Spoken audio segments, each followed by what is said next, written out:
Matagumpay na naisagawa ng First Abra PMFC ang Pamaskong Handog Outreach Program na naglalayong maghatid ng saya at tulong sa mga residente ng kanilang nasasakupan. Ang magandang balita ay hatid ni Patrolwoman Maria Ella Garcia.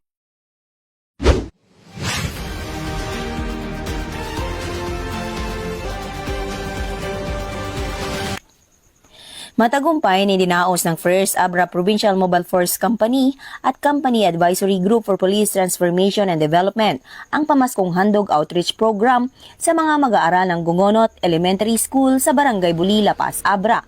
Nito lamang ika-4 na araw ng Desyembre taong kasalukuyan. Naging matagumpay ang aktibidad dahil sa pagtutulungan ng mga kapulisan, guro, stakeholders at iba pang mga voluntaryong individual at grupo. Katuwang ang mga miyembro ng Company Advisory Group for Police Transformation and Development. Tampok sa aktibidad ang maikling lecture ukol sa wastong pagsisipilyo at demonstrasyon sa tamang paghuhugas ng kamay, pagsasagawa ng mga iba't ibang parlor games, libreng gupit at ng feeding program.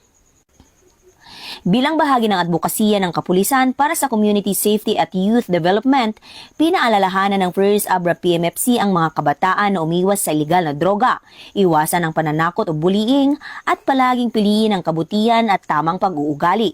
Binigyan din ang kahalagahan ng disiplina, respeto at pagpapanatili ng isang mapayapa at drug-free na komunidad.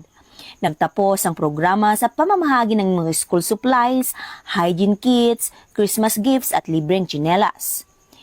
Lubos na nagpapasalamat ang First Abra PMFC sa lahat ng sponsors, partners at volunteers na naging katuwang upang maging matagumpay at makahulugan ng nasabing outreach program. Ang aktibidad na ito ay bahagi ng patuloy na misyon ng kapulisan na palakasin ang ugnayan sa komunidad at isulong ang kapakanan, kaligtasan at wastong pagpapahalaga ng kabataan sa mga liblib na lugar.